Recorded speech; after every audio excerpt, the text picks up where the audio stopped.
Glória a Deus. Boa noite, amados. A graça e a paz do Senhor Jesus seja com todos vocês. Que bom que vocês estão aqui. É um dia muito gostoso, né? De estarmos juntos. Que bom que estamos todos juntos aqui. Eu quero compartilhar com vocês algo que o Senhor também me deu. Eu creio que foi Ele que me deu. Eu vou pedir que você abra, se você trouxe a sua Bíblia, quem usa no celular, abre lá no celular, quer fazer alguma nota, depois você pode fazer também, né? Na carta de Judas, é o último livro antes de Apocalipse. Acha Apocalipse antes dele? Vem o livro de Judas. E eu vou ler um versículo, nós vamos orar. Vamos pedir que o Espírito Santo nos ajude a entender, né? E que nós sejamos, que aquilo que nós vamos meditar hoje seja trazido e se torne verdade na nossa vida, que nós possamos viver aquilo que nós vamos meditar, que se torne vida, né, em nós. Amém? Judas, versículo 1 e 2. Judas, servo de Jesus Cristo, irmão de Tiago, aos chamados, queridos em Deus Pai e conservados por Jesus Cristo. Misericórdia e paz e amor vos sejam multiplicados. Misericórdia, paz e amor vos sejam multiplicados. Quem recebe diz amém. Eu recebo, amém, amém. Pai, muito obrigado, Senhor. A tua palavra é viva e eficaz. E ela é útil para toda a instrução, ela é útil para discernirmos tudo aquilo que o Senhor quer que venhamos a discernir. Nós te invocamos, nosso Pai Celestial, Yahweh. Nós te pedimos em nome de Yeshua HaMashiach que o Senhor nos conceda aquelas coisas grandes e firmes que nós não sabemos, mas que o Senhor vê que nós precisamos saber. Nós te pedimos nesta noite, bendito, amado Espírito do Deus vivo, ministra nas nossas vidas, Senhor, a palavra viva que não volta para ti vazia, mas que nos transforma segundo a tua vontade e para a tua glória. E nós te damos graças desde agora e para todos sempre. Amém. Amém? Você pode sentar.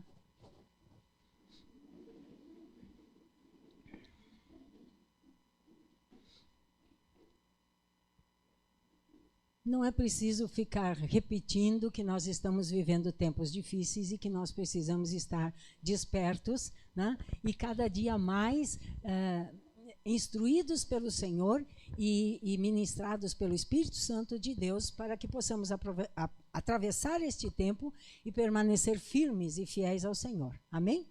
Eu creio que todos nós temos visto, né? A maioria de nós tem visto a degradação no mundo, o nível da corrupção de todo tipo no mundo inteiro. E hoje nós vamos ver algo aqui que a palavra de Deus nos instrui através da carta de Judas, que não é o Judas Iscariotes, né? Ele escreveu uma carta à igreja, a toda a igreja. E essa carta, nós podemos trazê-la para a nossa circunstância no dia de hoje. Domingo passado, para quem acompanhou, quem viu, nós meditamos sobre o justo que governa. E o justo é o Senhor Jesus Cristo, amém? Meditamos o justo. Quando o justo governa, os homens têm alegria. Quando o justo governa, as famílias estão em paz. Quando o justo governa, as coisas estão nos seus lugares como devem ser, na terra, assim como elas são no céu. Então é muito importante que o justo governe. E o justo é o Espírito Santo de Deus. E nós estamos no tempo do ministério do Espírito. Tempo do ministério do Espírito Santo. E é por isso que a amada igreja do Senhor precisa entender que o nosso chamado principal nesta hora, no mundo, sendo cidadãos do reino dos céus e não cidadãos do mundo, é que nós sejamos cheios do Espírito Santo. Porque a resposta de Deus para o mundo é uma igreja cheia do Espírito Santo, através da qual ele possa operar na terra. Então, quando uma igreja é cheia do Espírito Santo, o Espírito de Deus que habita essa igreja, que habita os irmãos, que habita toda a congregação, o Senhor governa. Então, é Ele que governa. Então, o justo governa. Amém? E dando continuidade, porque estamos no tempo do ministério do Espírito e nós precisamos meditar de todas as operações do Espírito Santo, pelo menos as principais, que o Espírito Santo de Deus opera nas nossas vidas nesse tempo, enquanto na nossa geração. Aquilo que nós estamos vivendo. Porque geração que passou, passou. Eles tinham um entendimento, mas hoje o Senhor está trazendo entendimento na Sagrada Escritura entre todos os cristãos da terra, do mundo inteiro, coisas que há 30 anos atrás não se sabia. E são bíblicas, estão ali. E como que nunca vi? Porque não era o tempo, diga o tempo determinado. Tempo determinado. E o tempo determinado agora, no tempo do ministério do Espírito, é que nós entendamos que o derramar do Espírito Santo de Deus na igreja, como congregação, eu digo, e nos indivíduos, cada um individualmente, é a resposta de Deus aos problemas que estão acontecendo na terra. Deus já respondeu. Ele já deu a resposta. E quanto mais nós, cristãos, entendemos isto, mais nós nos tornamos cooperadores da obra de Deus que quer que seja feito na terra como no céu. Eu quero lembrar vocês que no céu há paz. Glória a Deus. No céu tem alegria. No céu não tem medo. Amém? No céu não tem carência, necessidade. No céu não tem doença. Seja feito na terra, assim como é feito no céu. Essa é uma chave. Você pode pegar se quiser, se entender. Se não entender, vai orar. Bom, então o livro de Judas, ele entra numa coisa que é vital, eu diria, para nós nos tempos de hoje. Nós precisamos saber disso e orar também sobre isto para sermos despertos pelo Senhor e podermos andar conforme aquilo que a Sagrada Escritura nos ensina. Aqui na carta de Judas, inspirado pelo Espírito Santo de Deus, ele fala de uma classe de pessoas que a Sagrada Escritura chama de ímpios. Quem são os ímpios? Você pode entender ímpio como aquele que não anda com Deus, que não segue pelo Espírito Santo de Deus, os princípios da palavra de Deus. Então, o que é um ímpio? É alguém que conhece, mas não vive. Tá? É diferente do incrédulo. O incrédulo, ele não crê. Tá, tudo bem, ele não crê. Aquele que está perdido, que nunca ouviu o evangelho, também é outra classe. Mas o ímpio é aquele que diz, não quero. Entendeu? Tem o que não crê e tem aquele que... Não creio, tem aquele que diz, não quero. Há esperança para aquele que não crê. Porque o Senhor pode chamá-lo, né, ter um encontro com ele, e ele diz, Senhor meu, Deus meu. Como disse Tomé, quando viu que era o Cristo ressurreto com um corpo glorificado na presença dele. Ele disse, Senhor meu e Deus meu. Ele era incrédulo antes. Jesus disse que ele era incrédulo. E ele se tornou crente. Então, para o incrédulo, há esperança. Para o ímpio, não. Porque ele diz, eu sei que ele existe, mas eu não quero. Entenderam a diferença? Então, aqui em Judas, ele fala destes que são ímpios e são falsos profetas. E na nossa geração, lá em Mateus 24, não vou ler, o Senhor Jesus Cristo disse, cuidado que ninguém vos engane. E o primeiro sinal da geração perversa, da geração do fim, é o engano. Então, nós precisamos saber muito bem onde nós vamos buscar alimento para as nossas almas, para o nosso crescimento. Amém? Porque daquilo que nos alimentamos, isso nós nos tornamos. É assim com o corpo físico. A gente se torna aquilo que come. Nosso corpo é assim. Não sei se vocês sabiam, mas é isso. Aquilo que nós comemos nos nutre, então nós nos tornamos aquilo que comemos. Assim é no espiritual. Aquilo que eu como me alimenta, eu me torno. Então, é muito importante nós discernirmos aquilo que o Senhor fala. E ele, aqui, nessa carta, ele começa falando nos ministérios, vamos dizer assim. Ministérios na congregação. Não há nenhuma congregação sobre a face da terra que possa cumprir todos os requisitos e se bastar a si mesma e dizer assim, afastem-se de mim porque eu sou o suficiente. Não existe. Não existe. Tanto é que existem congregações que são, o Espírito Santo chama um apóstolo para levantar. Outras congregações ele chama um profeta. Outras congregações ele chama um evangelista. E assim por diante. Então, o que é aquilo que nós precisamos entender? Diferentes congregações têm diferentes tarefas no mundo, mas a igreja é uma só. Amém? E aqui, nesta carta, Judas nos ensina a diferenciarmos os falsos profetas. Porque profeta é aquele que diz, assim diz o Senhor, ou o Senhor me diz que ele pretende fazer isso, ou o Senhor fará tal coisa. E se aquilo que o profeta disser não é verdade, não está no coração de Deus, se desvia desde a origem até... Então, um desvio que na base ele pode ser milimétrico, ele vai subindo desviado e quando chega em cima ele é uma apostasia. Ou é uma heresia, né? Então, assim, nós precisamos do Espírito Santo para discernir. Nós precisamos do Espírito Santo para discernir. Aqui, ele fala dos ímpios. E ele fala no versículo... Antes disso, no versículo 3, ele diz assim: Amados, procurando eu escrever-vos com toda a diligência acerca da salvação comum, tive por necessidade escrever-vos e exortar-vos a batalhar pela fé que uma vez foi dada aos santos. Eu vi como de extrema necessidade falar com vocês para que vocês guardem a fé, cuidem, preservem, protejam, batalhem pela fé que vocês receberam. Por quê? Porque depois ele vai dizer, virão estes que vão tentar minar a vossa fé. E no versículo 20, ele depois do que nós vamos ver aqui, no versículo 20 ele diz, mas vós, amados, edificando-vos a vós mesmos sobre a vossa santíssima fé.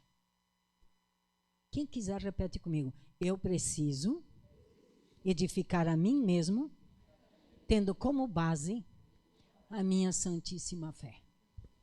Não tenha medo de usar a palavra santo. Deus usa a palavra santo, a nosso respeito também. Então, eu preciso me edificar a mim mesma sobre a minha santíssima fé. Você precisa edificar a si mesmo sobre a sua santíssima fé. Porque há pessoas na terra que choram para crer e eles não conseguem crer. Há pessoas tão amortecidas, pessoas tão envenenadas, eu vou dizer, por conceitos deste mundo, que eles não conseguem, eles até querem crer, mas eles não conseguem crer. Aliás, se alguém me ajudar, eu vou fazer um café da tarde, um chá, ou sei lá eu o quê, com todos os que estão cursando faculdade e os que estão no último ano do 2º grau. Gostaria de conversar um pouquinho com vocês. A gente pode botar uma mesa aqui.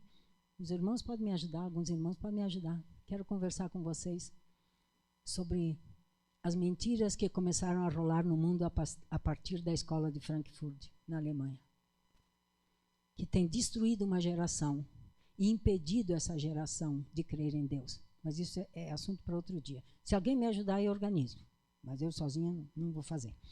Então, estes ímpios e falsos profetas, eles estão por toda parte, e o Senhor Jesus Cristo, lá em Mateus 24, ele diz, se cuidem, e agora é a hora de cuidar.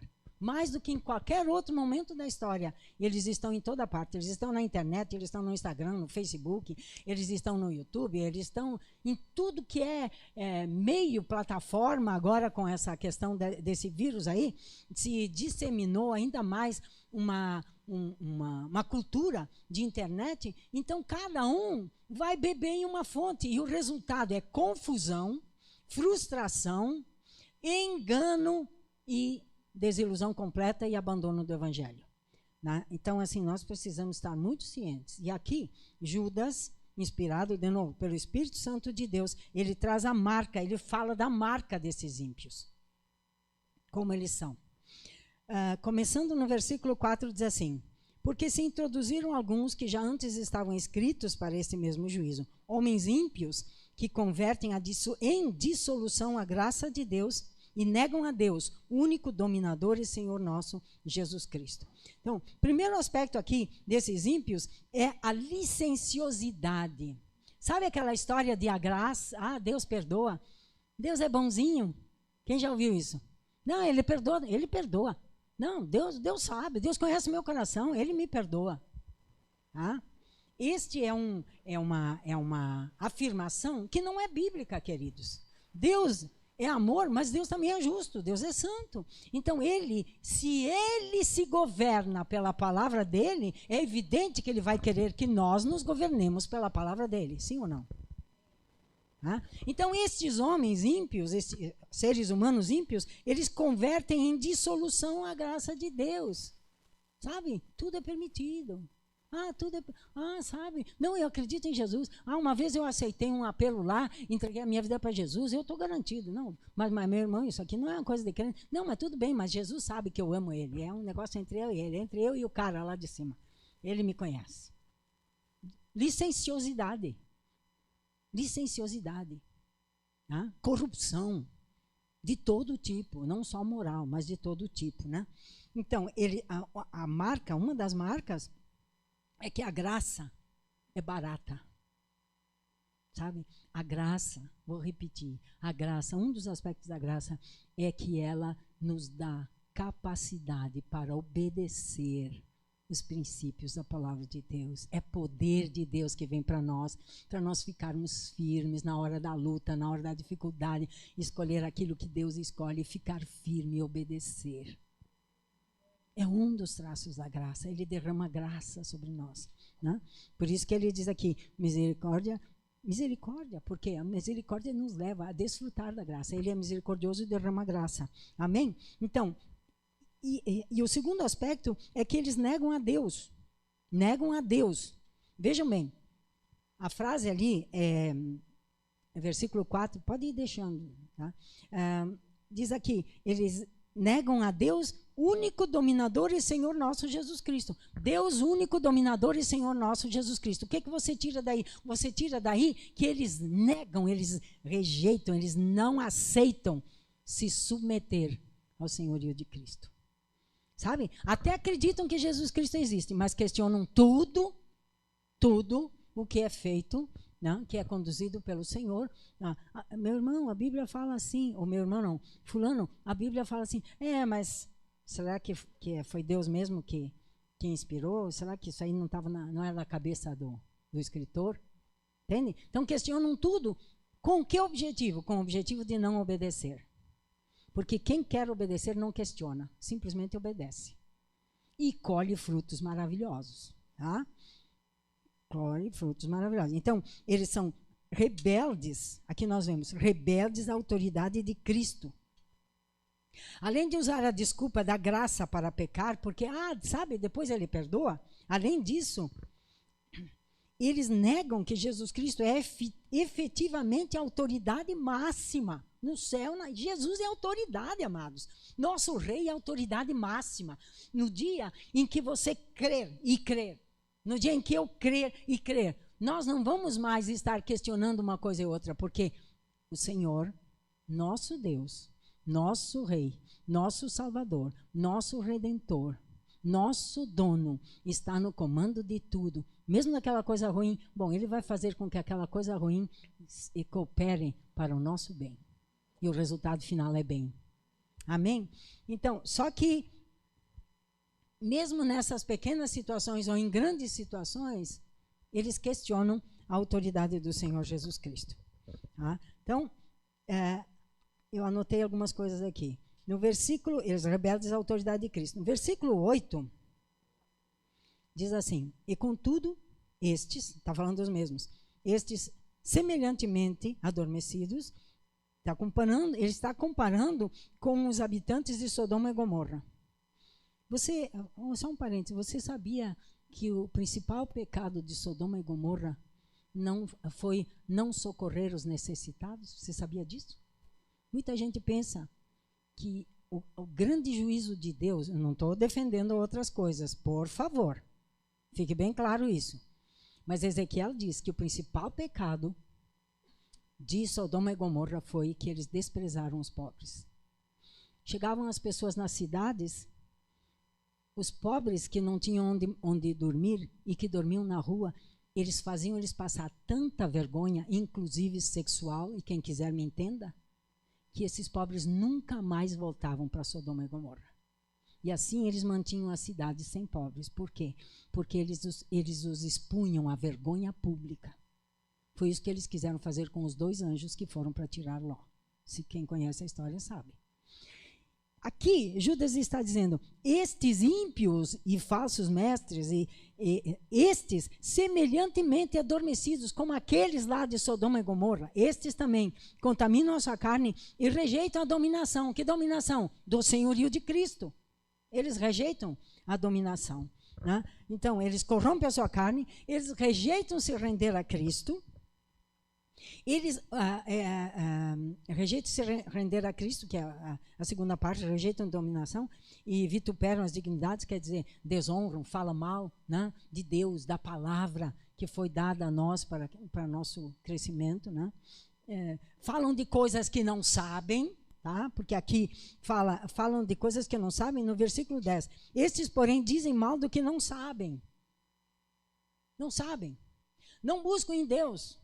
Não buscam em oração, não buscam revelação, sabedoria, não buscam o Espírito Santo de Deus para entender, e falam, porque isso, porque aquilo, porque aquele outro. Amados, muito cuidado com as fontes onde bebemos.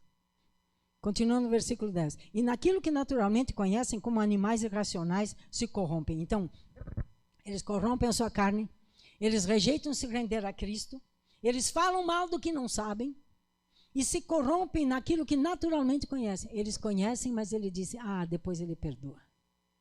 Se corrompem aí. Você entendeu? Amém? E aí no versículo 11, nós encontramos um percurso desses ímpios que para nós deve ser assim, o oposto. Então, nós temos que aprender pela oposição. O contrário disso que está dito aqui. Amém? Então vamos lá, versículo 11. Ai deles, porque entraram pelo caminho de Caim e foram levados pelo engano do prêmio de Balaão e pereceram na contradição de Coré. Tá? Antes de entender o que esse versículo quer dizer, vamos ver o que acontece aqui, que ele fala, que eles são. Versículo 12. Estes são manchas nas vossas festas de amor, banqueteiam-se convosco e apacentando-se a si mesmos sem temor. São nuvens sem água, levadas pelos ventos de uma outra parte. São como árvores murchas, infrutíferas, 2 vezes mortas, sem raízes. Ondas impetuosas do mar que escumam as suas próprias sujeiras. Estrelas errantes para as quais está eternamente estão reservadas das trevas. E destes também profetizou Enoque. Versículo 15 diz para fazer juízo contra todos e condenar dentre eles todos os ímpios por todas as suas obras de impiedade que impiamente cometeram. Muito bem. Aí versículo 16 fala que são murmuradores, queixosos da sua sorte, andando segundo seus desejos, cuja boca diz coisas muito arrogantes, admirando as pessoas por causa de interesse. Então vamos ver como é que nós podemos, pelo Espírito Santo de Deus, discernir os ímpios. A primeira coisa, eles seguem pelo caminho, eles entram no caminho de Caim. É progressivo, é preciso você entender um para você entender os outros. Eles entram pelo caminho de Caim, prosseguem no engano de Balaão e acabam na destruição de Coré. São 3 momentos em que os ímpios que praticam impiedades, eles começam e prosseguem até a destruição completa. Eles entram pelo caminho de Caim, Gênesis 4. Vamos ler Gênesis 4, versículos 3 e 4.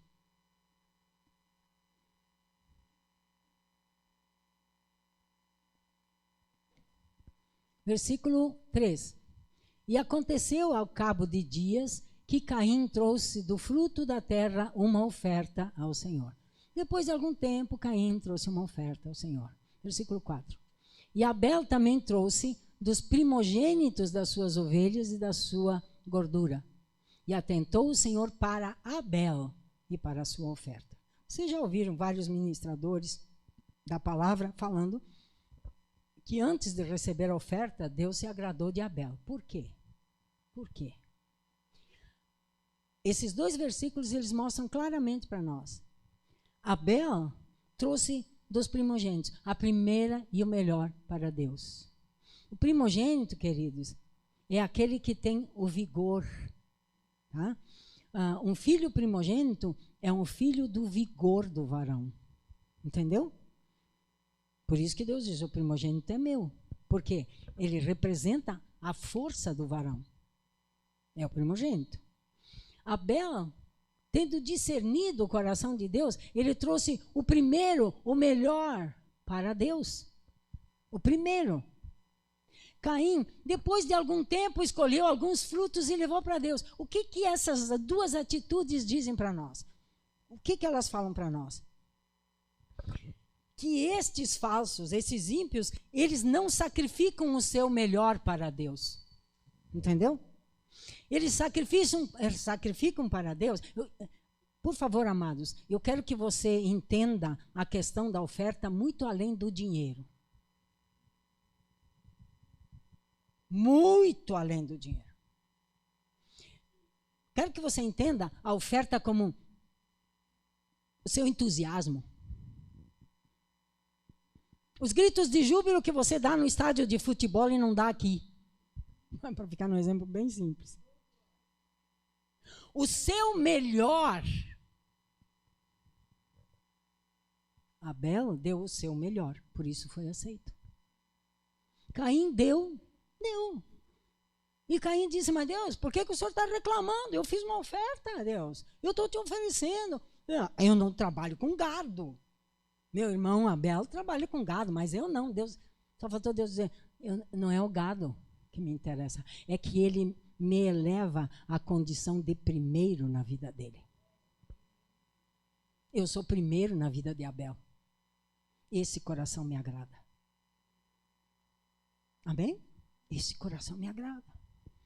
Então, os que entram pelo caminho de Caim, escolhem o que vão sacrificar a Deus e nunca é o melhor, porque o melhor eles reservam para alguma outra coisa. Entendeu?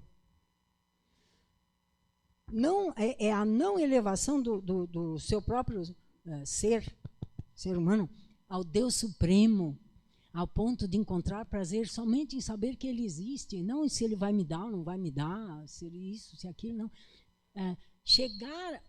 Chegar a um ponto de comunhão, de enlevo do ser com o ser superior, a ponto de cumprir aquilo que a palavra de Deus fala lá em 1 Coríntios 6,17. Aquele que se une a Deus é um espírito com Ele. Quem entendeu? Se você, como Abel, vai com o seu melhor e vai elevando o seu ser para meditar no ser do Pai, no ser de Deus, você vai elevando, ele começa a derramar. E à medida que ele vai derramando, você vai tendo prazer. E quanto mais você tem prazer nele e não no que ele te dá, quanto mais você tem, mais você vai se unindo até chegar ao ponto de ser um com ele. Isso não é heresia, não. Leia lá. 1 Coríntios, vamos, joga aqui para que ninguém fique com dúvida. 1 Coríntios 6,17. Mas o que se ajunta com o Senhor é um mesmo Espírito. Isso aqui está reservado para nós, mas para os ímpios isso não é importante, tem coisas mais importantes. Por isso que eles não dão o melhor para Deus, entendeu? Bem, então, com esse quadro, eles entram no segundo momento, que é quando eles são levados pelo engano do prêmio de Balaão.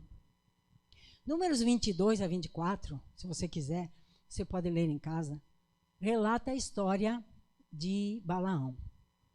Balaão foi procurado por um rei que tinha medo do povo de Israel, e esse rei, Balaque, pediu que Balaão amaldiçoasse o povo de Israel. Ele tinha medo, né? Porque ele sabia o que Deus tinha feito com Israel.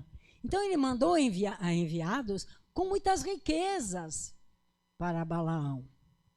E o Senhor, né, nós podemos ler lá, eu separei 2 versículos. Números 22, vamos ler. Números 22, do 7 ao 12. Porque Balaão é aquele que tem consciência do que ele sabe o que Deus quer que seja feito, mas ele ainda acha que ele pode torcer um pouquinho a vontade de Deus, fazer Deus mudar de ideia. Entendeu?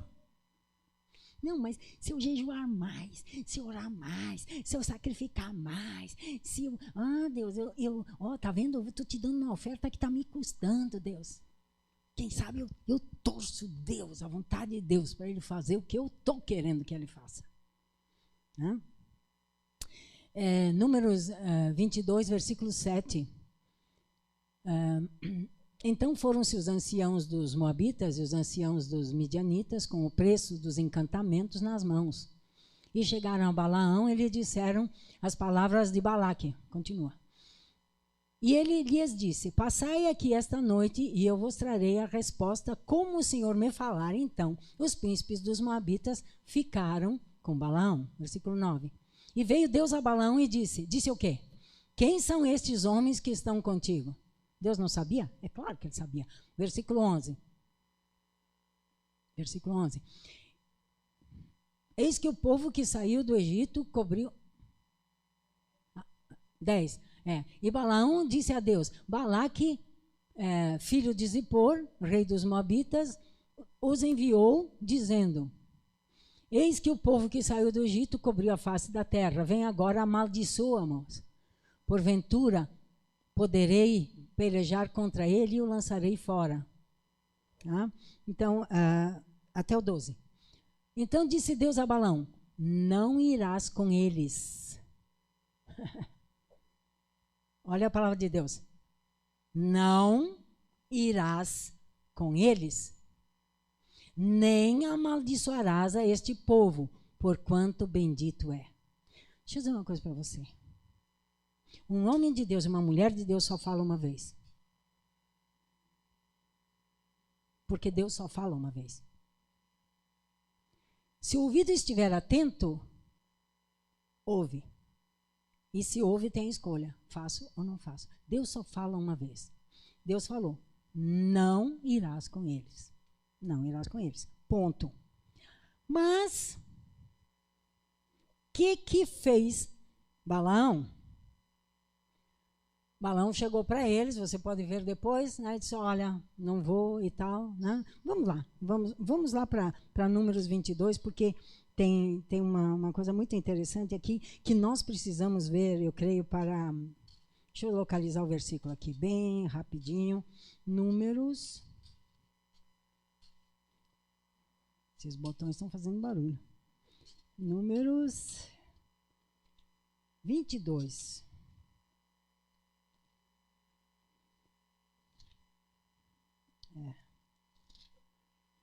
Devia ter deixado aberto, né? Números 22.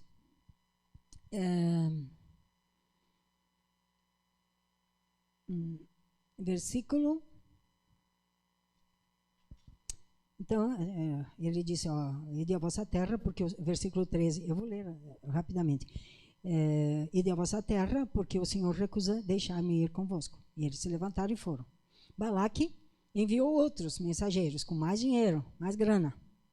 No versículo 17 diz assim, porque grandemente te honrarei e farei tudo o que me disseres. Vem, pois, rogo-te, amaldiçoa-me esse povo. Então Balaão, que já tinha ouvido Deus falar, respondeu. E disse aos servos de Balaque, ainda que Balaque me desse a sua casa cheia de prata e de ouro, eu não poderia traspassar o mandato do Senhor meu Deus, para fazer coisa pequena ou grande. Agora, pois, agora entra o jeitinho balaquiano. Não, Balaão. Agora, pois, rogo-vos que aqui também fiqueis esta noite, para o que eu saiba o que o Senhor me dirá mais. Veio, pois, o Senhor a Balaão de noite e disse, se aqueles homens vierem a chamar-te, levanta-te e vai com eles. Mas como? Deus mudou de ideia? Deus não mudou de ideia. Balaão, você veio para saber? Vai com eles, vai, Balaão. Vai, Balaão, que eu te pego na estrada. Vai, Balaão, que a mula vai falar com você, já que você não quer me ouvir. Foi isso que aconteceu. Literalmente, a jumenta falou. Gente, porque se o profeta é tolo, se o profeta ouve a direção de Deus e quer dar um jeitinho em Deus, a mula fala. E as mulas falam ainda hoje. E como falam? E aí o quê? Balaão foi feliz da vida. Não, Deus disse que é para eu ir. Foi. Oh, glória a Deus, aleluia. Seja louvado. Chegou no meio do caminho, Deus se irou. De versículo 21, ele ajeitou lá a sua jumenta e foi. 22. E a ira de Deus acendeu-se, porque ele se ia. E o anjo do Senhor se pôs no caminho por inimigo. Por inimigo. Então, qual é o engano de Balaão? Veja bem, é um crescendo. Tá? Caim não ofereceu o melhor a Deus, então não teve o melhor de Deus. Amém? Então, não tendo o melhor de Deus, ele começa a tentar fazer Deus mudar de ideia. Não, quem sabe se eu fizer isso? Quem sabe se eu orar assim? Quem sabe daquele jeito? Ou quem sabe, começa a encontrar, tentar encontrar maneiras e estratégias de mudar aquilo que Deus determinou. Esse é o engano de Balaão. Né? Ele achava que poderia enganar ou mudar Deus. Enganar, entre aspas, ninguém engana Deus, né? Mas mudar, torcer um pouco a vontade daquilo que Deus tinha determinado. Então, o que nós temos em Balaão? Nós temos a rebeldia, que já vem lá de Caim, né? Com uma plena consciência que age de forma contrária à verdade que conhece. Conheço, mas, sabe, meu Deus, no fim vai ficar tudo bem. Engano de Balaão. Engano de Balaão. Veja que isso aqui, essa instrução que é dada a nós, ela não está, ela usa exemplos do Velho Testamento, mas no tempo dos apóstolos não existia Novo Testamento. Existiam a lei e os profetas. Então, tudo que eles nos ensinaram, e o Judas também, eles nos ensinaram com base em princípios que são para a nossa vida hoje. Quer dizer, se nós entendermos e vivermos esses princípios, nós vamos ser abençoados de uma maneira que hoje nós não conseguimos imaginar. Não conseguimos, realmente. Tá? Então, eles entram pelo caminho de Caim, ou seja, não colocam Deus como o primeiro, né? E com isso são levados ao engano de Balaão, porque daí, como as coisas não acontecem como eles querem, lá em Caim, ficam desgostosos, magoados, frustrados, magoei, né? Decepcionados. Eu li até um livro uma vez, Decepcionado com Deus. Quando é um pastor que já morreu, inclusive, ele me deu o livro Decepcionado com Deus, eu olhei e disse, eu não vou ler esse livro. Qual é o ser humano que tem direito de se decepcionar com Deus? Para aí, tchê. Ele é Deus. Nós somos carne, seres humanos. Né? Mas, enfim, essa sequência, desde aquele não colocar ele em primeiro lugar e portanto, viver esses desgostos, essas frustrações, essas decepções, até mesmo com Deus, levam a um desejo de, mesmo sabendo que Deus diz que é o que ele faz, eles procuram, de alguma maneira, torcer para mudar o comportamento de Deus. Tá? E o resultado disso é que essa rebeldia que vem desde lá do começo, ela acaba em destruição. E a destruição ela é exemplificada aqui pelo apóstolo com a destruição de Coré. Números 16 relata essa rebeldia final, né? Porque começa lá com Caim, é uma rebeldia. Caim era o filho mais velho. Se Abel soubesse, aliás, se Caim sabia o que Deus queria, Abel só podia saber o que Deus queria. Eita, que confusão. Calma, Berna. Abel só podia saber o que agradava a Deus se Caim soubesse, porque Caim era mais velho. Então, Caim sabia o que agradava a Deus, mas ele escolheu fazer o que ele queria fazer para Deus. Entenderam? Eu acho que sim, né? Tá. Então, ele escolheu o que ele queria fazer para Deus e depois ele entrou numa de querer, né? Estamos falando dos ímpios agora, de torcer a vontade, de enganar, de mudar o desejo de Deus e acaba numa rebeldia total e completa. Número 16, versículo 3 diz assim. Está falando de Corá, Datã e Abirão. Versículo 3 diz assim: E se congregaram contra Moisés e contra Arão, e lhes disseram: Demais é já, pois que toda a congregação é santa, todos eles são santos, e o Senhor está no meio deles, por que, pois, vos elevais sobre a congregação? Coré chegou e disse assim, ó, Moisés, tem uma coisa que eu não entendo, vem cá.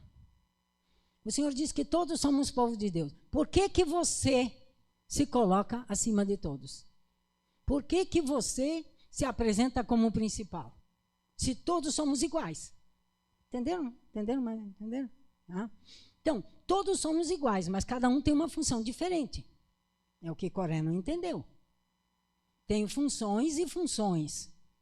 Coré não entendeu. Ele olhou para Moisés e ele disse assim, por que ele e não eu? Por que ele e não eu? E questionou Moisés. Né? Eles foram, então, por que que vocês se levantam? Né? Eles questionaram a autoridade de Moisés, mas na verdade, quem chega nesse ponto não sabe que não está questionando a autoridade, no caso aqui, eles de Moisés, mas estavam questionando Deus que tinha designado Moisés para aquela tarefa. Você entendeu? Versículo 13.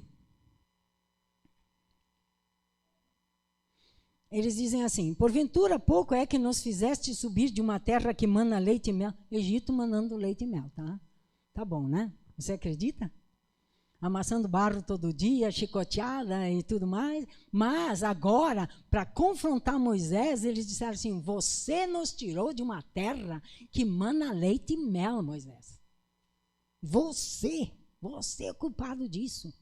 Né? E aí ele diz no versículo 13, para nos matar nesse deserto, você já fez isso. E agora você também quer tomar posse, se assenhorar de nós, fazer de nós teus escravos, Moisés. Né? Então, na verdade, como eu disse, eles se rebelaram contra Deus, que foi quem designou Moisés. Sabe qual foi a intenção do coração de nosso Deus? Nosso Deus ia cometer um genocídio. Nosso Deus disse, mato eles todos agora. Você duvida? Vai lá. Versículo 21.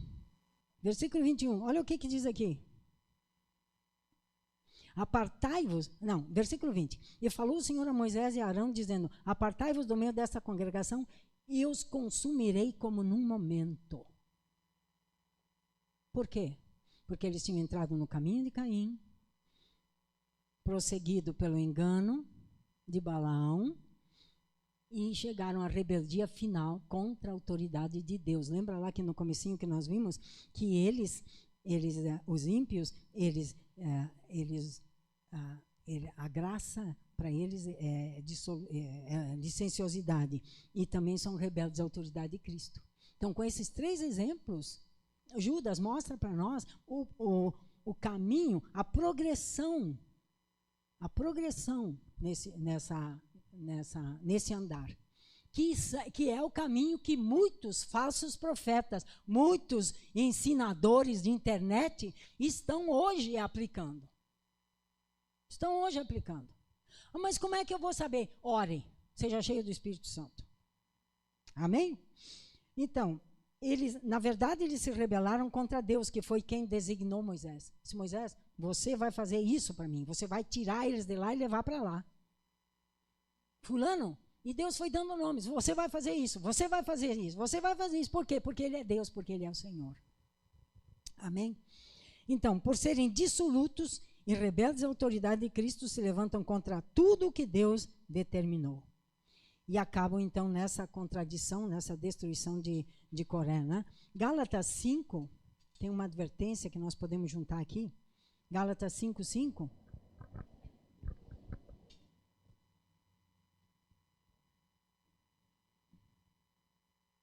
Eu acho que eu dei o texto errado. Não é Gálatas. Eu vou ler o texto. Pois, porém, se mordeis e devorais uns aos outros, cuidado para não vos destruirdes mutuamente. Agora, deixa para depois procurar esse versículo. Olha aqui para mim. Olha aqui para mim. Esse texto de Judas, ele fala para cristãos normais, para toda a congregação. Isso aqui não é para pastores. Isso aqui não é para líderes de congregação. Isso é para todo cristão. Todo cristão. Porque num grupinho de 3 pode ter alguém que esteja tomando o caminho de Caim, que não esteja oferecendo o melhor para Deus. E aí olha aquele outro que oferece o melhor para Deus e vê coisas que ele não tem, mas ele quer ter. Mas por que eu não tenho? E aí começa a querer negociar com Deus para mudar a mente de Deus. Você está entendendo? E no fim, acaba com uma raiz de amargura que leva à destruição, que é a destruição de Coré. Este é o caminho dos ímpios. Agora, você deve ter se perguntado por que tem isso aqui, né? Nunca nós não temos nada aqui. Vou botar bem na minha frente aqui. Queridos, eu vou citar, eu não vou ler. Eu vou citar, eu anotei aqui na minha Bíblia, eu fui procurar. Lembra a passagem que o Senhor Jesus Cristo fala assim, não se acende uma candeia para colocar debaixo do velador, mas em cima, para que todos vejam? Quem lembra? Todos lembram? Amém? Você sabe qual é a palavra no original, na Bíblia ortodoxa judaica? Mateus 5,15, Marcos 4,21, Lucas 8,16 e Lucas 11,33 fala que a palavra candeia é menorá. Menorá. Menorá. Você já vai entender. Não se acende uma candeia para colocar escondida. Você acende uma candeia para colocar num lugar alto, visível, para que todos sejam iluminados com a sua luz. Jesus disse, vós sois a luz do mundo, que a vossa luz brilhe. Amém? Então, por que todo esse percurso, né, do caminho de Caim, do engano de Balaão e da destruição de Coré? Porque o nosso chamado é outro. Nós não fomos chamados para seguir aquele percurso lá, não. Aquele percurso é o percurso de destruição. Nós somos chamados para ser uma menorá. Uma menorá. Se você lembrar em Apocalipse 1, a palavra de Deus fala que João viu aquele ser maravilhoso que nós amamos e louvamos até agora há pouco, né? Andando por entre os castiçais. A palavra castiçal é menorá. As igrejas, cada congregação é uma menorá. Cada indivíduo é uma menorá e você já vai entender por quê. Você já vai entender por quê. Então, posto isso, que a candeia que o Senhor Jesus Cristo disse, a chama, né, é a menorá, nós precisamos entender como funciona uma menorá. A menorá, ela tem essa haste central, aqui é chatinho, mas na verdade são canos, né? Canos. Então, numa menorá humana, tá? Humana, não gente, objeto, o óleo é despejado na haste central. E você sabe, o óleo, ele não vai encher essa aqui, depois ele vem encher essa aqui. Depois ele desce, enche essa aqui, depois enche essa aqui. Depois ele desce mais um pouco, enche essa aqui. Eu estou fazendo teatro de propósito. Quando o óleo desce, ele vai descendo e ele vai enchendo o parelho. Aí ele desce, porque ele tem peso, ele desce e enche. Desce, aí ele sobe aqui, enche, sobe aqui, enche, enche, enche, até que tudo seja cheio. Amém? Muito bem. Então agora nós vamos ler Isaías 11, versículo 2.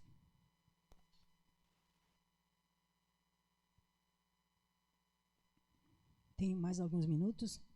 Sim ou não? Sim ou talvez? Isaías, capítulo 11, versículo 2.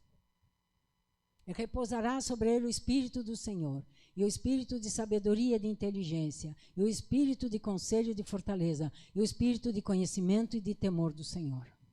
Repousará, o Senhor Jesus Cristo leu a respeito dele, mas ele disse, assim como o Pai me enviou, eu vos envio a vós. Amém? Até que todos sejam formados à imagem e semelhança de Cristo, Efésios. Amém? Então, olha só, o Espírito Santo vem e começa a encher a menorá. Ele vai enchendo a menorá. Entendeu? Vai enchendo a menorá. Tá. Quando o óleo entra e enche a menorá, o Espírito Santo, deixa lá o versículo, por favor. O Espírito Santo se manifesta conforme a necessidade do momento. Agora, pensa você uma menorá. Eu falei no início que nós estamos no tempo do ministério do Espírito. O Espírito foi dado, ele já foi dado. Ele já foi dado. Então, quando o Espírito que foi dado, que ele tem que dizem os 7 Espíritos de Deus, mas são as manifestações do Espírito de Deus. Quando a circunstância exige sabedoria, ela está presente. Eu aqui. Quando a situação exige fortaleza, ela está presente, eu aqui, porque tem um que enche a menorá, que é o espírito de fortaleza, é o espírito de sabedoria, é o espírito de inteligência, é o espírito de conhecimento, é o espírito de temor do Senhor. Deixa o versículo aí. Então, amados, mas eu gostaria tanto de ser batizado no Espírito Santo, como eu gostaria de ser cheio do Espírito Santo. Tá, vamos lá. Então, primeira coisa, menorá somos nós, amém? Amém? Romanos 12, 1 diz, apresentai os vossos corpos como sacrifício vivo, santo e agradável a Deus, que é o vosso culto racional. Eu sou uma menorá. Eu sou uma menorá. Senhor, te apresento aqui o utensílio do Senhor. Te ofereço meu corpo como sacrifício vivo, santo e agradável a Deus, que é meu culto racional. Essa menorá é para o Senhor encher. Pronto. Será que ele recebeu? Se você creu, ele recebeu. Bom, aí, né, ele vem e ele nos enche com a sua presença, porque ele recebe a oferta. Diga, o Senhor recebe a oferta. Então, lembra lá de Abel? Quando a oferta é feita de todo o coração, ele recebe. Se você de todo o coração ofereceu o seu corpo como uma oferta, Deus recebeu. Ele recebeu, simples assim. Né? E se nós pedirmos para ser cheios do Espírito Santo, nós devemos crer que recebemos. Lucas 11, eu acho que eu anotei aqui, deixa eu ver. Lucas 11, 13. Se vocês que são maus sabem dar boas coisas aos vossos filhos, quanto mais o Pai dará o Espírito Santo àqueles que o pedirem. Mas por que você está insistindo com isso? Porque sem o Espírito Santo você cai na mão do falso profeta. Só por isso. E ele vai consumir tua fé. Ele vai te destruir. Porque esse é o tempo do engano. Tá? Então, assim, vocês pedem, se vocês desse jeito fazem coisas boas por si, quanto mais o Pai dará. Então, você pediu, você ofereceu o seu corpo como sacrifício vivo, santo e agradável a Deus, você pediu o Espírito Santo, ele deu. Simples assim? Sim, simples assim. Simples assim. Continuando. Então, fora de qualquer possibilidade que ele não dê, tá? Isso se o pedido for de todo o coração, evidentemente, né? Com uma menorá consagrada. E como recebo? Crendo, crendo, crendo, crendo, crendo, crendo, crendo. Não arrepia pelo, não levanta cabelo, não ouve anjo cantando o coro celestial, não leva o coro, não tem trombeta tocando, você crê, você crê. Você crê, crendo. Tudo no Senhor nós recebemos porque cremos. Como vou saber se eu recebi? Se eu tenho o Espírito Santo habitando em mim? Hebreus 4:12. A palavra de Deus é viva e eficaz, e mais penetrante de qualquer espada de 2 gumes, e penetra até a divisão da alma e do espírito, juntas e medulas, e é apta para discernir os pensamentos e intenções do coração. Aí diz do meu irmão? Hã? De quem será? Hã? Os meus. Quer saber se você está cheio do Espírito, se você recebeu o Espírito Santo? Analise suas intenções, os seus motivos, as suas palavras, os seus atos, aquela remexida emocional de cadeira quando você não gosta de alguma coisa e pronto para jogar uma pedra. Analisa. Porque a palavra diz, né, que a palavra diz que alguém movido pelo Espírito é de acordo com a palavra.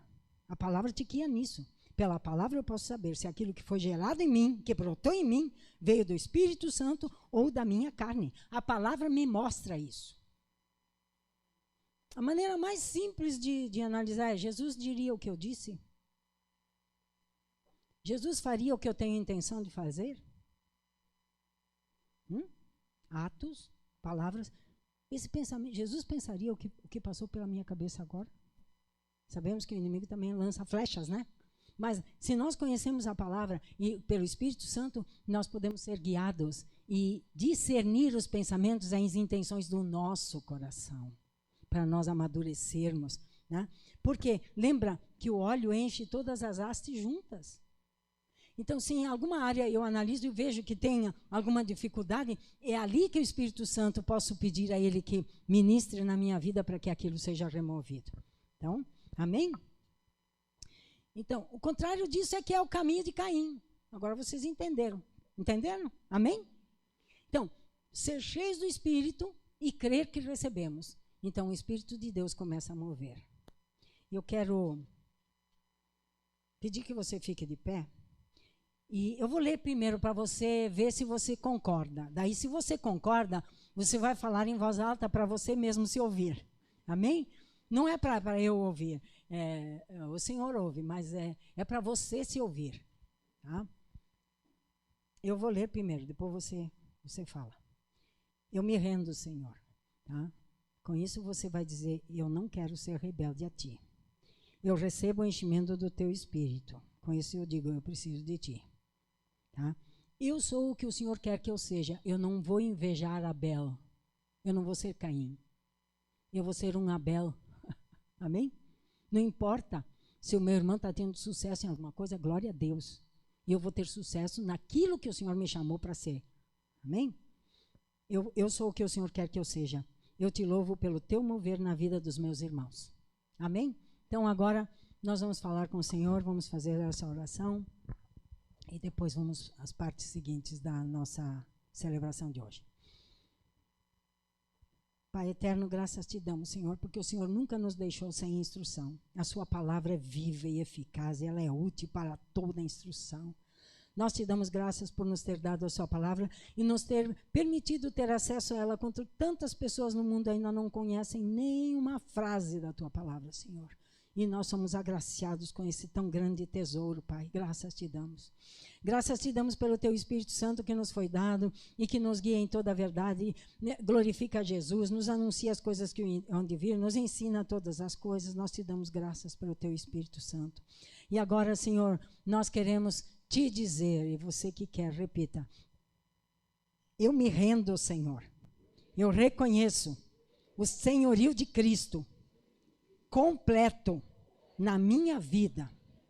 Eu recebo o enchimento do teu Espírito Santo, porque eu creio e recebo o que eu creio. Eu sou o que o Senhor quer que eu seja.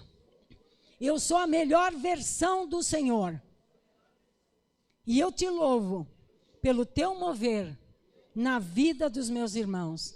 E eu te dou graças hoje e sempre. Amém, amém. Aplauda o Senhor.